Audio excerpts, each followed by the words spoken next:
നടക്കാൻ പാടില്ലാത്തതായിട്ടുള്ള കാര്യമാണ് ഇപ്പോൾ നടത്തിയത്. ഞാനൊരു പ്രൊഡ്യൂസർ അസോസിയേഷൻ്റെ ഭാരവാഹിയിലുപരി 40-45 വർഷമായിട്ട് സിനിമ ചെയ്തുകൊണ്ടും അതൊരു ബിസിനസ്സായി കണ്ടുകൊണ്ടും ചെയ്തിരിക്കുന്ന ഒരു വ്യക്തിയാണ്. എന്നെ മാറി തന്നെ mister Listin Stephen, Anil Thomas, ഇതെല്ലാവരും തന്നെ അവരവരുടെ വിധത്തിലുള്ള സിനിമ സ്നേഹം കൊണ്ട് വന്ന് ബിസിനസ് ചെയ്യുന്ന ആൾക്കാരാണ്. പക്ഷേ ഒരു ഷോക്കിക്കായിരുന്നു ഇതേമാതിരി ഇദ്ദേഹത്തിൻ്റെ ഈ സിനിമയുടെ പറ്റി ഒരു തിരക്കഥ കൃത്തായ, എനിക്ക് അദ്ദേഹത്തിന് നേരത്തെ അറിയാം,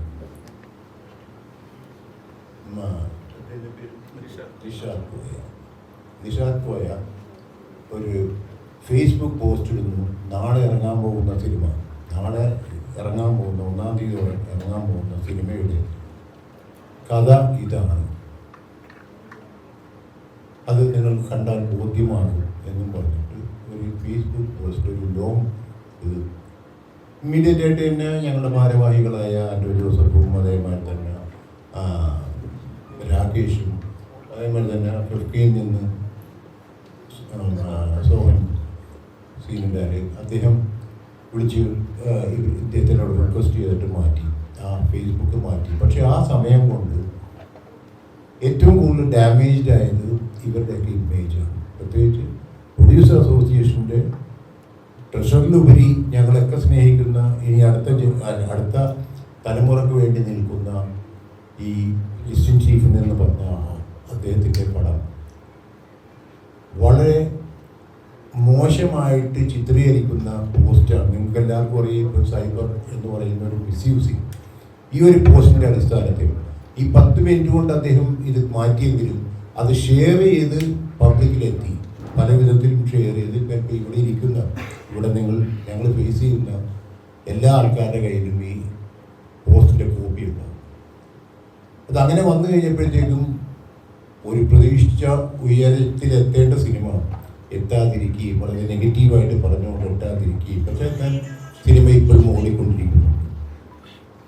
ആ സിനിമ അതിനെ ഇങ്ങനെ ഒരു പ്രക്രിയ ചെയ്യുന്ന ഒരു വ്യക്തി സിനിമ ഇൻഡസ്ട്രിയിൽ വേണമോ എന്നുള്ള കാര്യം ഞങ്ങളുടെ എക്സിക്യൂട്ടീവ് ഇമ്മീഡിയറ്റ് ആയിട്ട് കൂടുന്നുണ്ട്.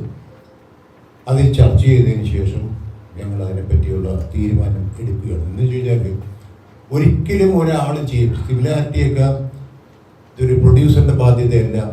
മിസ്റ്റർ ഉണ്ണികൃഷ്ണൻ ഇവിടെ വളരെ വ്യക്തമായിട്ട് എക്സ്പ്ലെയിൻ ചെയ്ത് കഴിഞ്ഞു.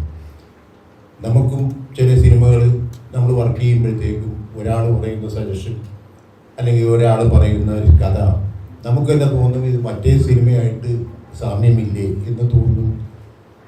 പക്ഷെ അതിൽ നിന്ന് വ്യത്യസ്തമായിട്ട് സിനിമകളിലേക്ക് പോകും. അങ്ങനെ പല അനുഭവങ്ങളും ഈ സിനിമാ ലോകത്തുണ്ട്. പക്ഷേ ഇത് എൻ്റേതാണ് എന്ന് പറഞ്ഞുകൊണ്ട് സിനിമ ഇറങ്ങുന്നതിൻ്റെ തലേ ദിവസം ഒരു പ്രാവശ്യമെങ്കിലും ഇത്രയും സമയമുണ്ട്. ഈ പറഞ്ഞ സിനിമ 165 ദിവസത്തോളം ഷൂട്ട് ചെയ്തു. അത് ഇന്ത്യയിൽ, പാകിസ്ഥാനിലും, പഞ്ചാബിലും ദുബായിലും ഒക്കെ ആയിട്ട് ചിത്രീകരിച്ചു.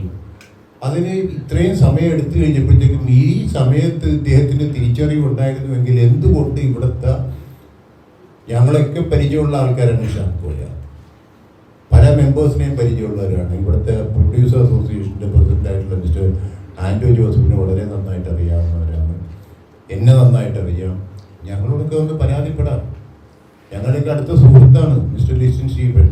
ഞങ്ങൾ വിളിച്ച് പറയും, ലിസ്റ്റിൻ അതൊന്ന് നമുക്ക് ഇതുവരെയായിട്ട് സംസാരിക്കണം എന്ന് പറഞ്ഞത് ചെവി അറിയാതെ കാര്യങ്ങൾ അവസാനിക്കേണ്ടത് നിന്ന് ഒരു പ്രൊഡ്യൂസറിൻ്റെ ഇൻവെസ്റ്റ്മെൻറ്റിനെ ക്വസ്റ്റ്യൻ ചെയ്തുകൊണ്ടുള്ള ഒരു മൂവ്മെൻ്റ് ആയിട്ടാണ് ഞങ്ങൾ കാണുന്നത്. അത് അവരുടെ കഥയാണോ മറ്റേ അത് പകർത്തിയതാണോ എന്താണെന്നൊക്കെ ഫെഫ്കയുടെ റൈറ്റേഴ്സ് പിന്നെ തീരുമാനിക്കും. അത് ഞങ്ങൾക്ക് ബാധിക്കുന്ന കാര്യങ്ങളല്ല. ഞങ്ങൾക്ക് ബാധിക്കുന്ന കാര്യം ഒരു പ്രൊഡ്യൂസറുടെ പ്രോജക്റ്റിനെ ടാർണിഷ് ചെയ്ത് അദ്ദേഹത്തെ നഷ്ടത്തിലാക്കുക എന്നുള്ള ഉദ്ദേശശുദ്ധിയാണ് ഞങ്ങൾ ചോദിക്കുന്നത്. ഇതൊരിക്കലും മലയാള സിനിമയിൽ സംഭവിച്ചിട്ടില്ല. മലയാള സിനിമയിൽ ഇത്രയും കാലത്തിൻ്റെ ഇടയിൽ നിങ്ങൾക്ക് എല്ലാവർക്കും അറിയാം, പല പല ഇഷ്യൂസിനെ ഞങ്ങളൊക്കെ ഫേസ് ചെയ്തിരുന്നവരാണ് ഇവിടെ.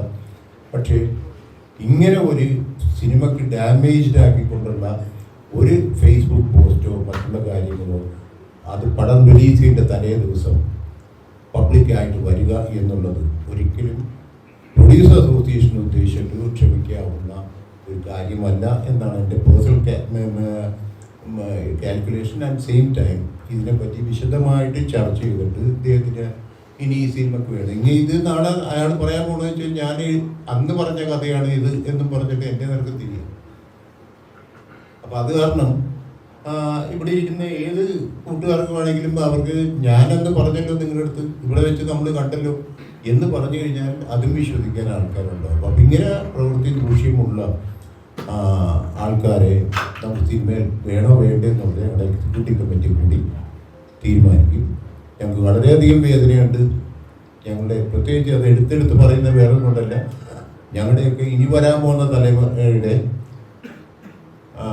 പ്രൊഡ്യൂസറായിട്ട് വന്നിരിക്കുന്ന ആൾക്കാരാണ് ഇപ്പം ഡിസ്ട്രിക്ട് ചീഫിനടക്കമുള്ള കുറേ പേര്. സന്ദീപ് സെൻ അദ്ദേഹം ട്രിവാൻഡ്രത്ത് പോയ അദ്ദേഹം ഇവിടെ ഉണ്ടായിരുന്നുണ്ടെങ്കിൽ അപ്പോൾ തീർച്ചയായിട്ടും അത് ഞങ്ങളുടെ ആയിട്ടുള്ള ആക്ഷനിലേക്ക് ഞങ്ങൾ പോകും.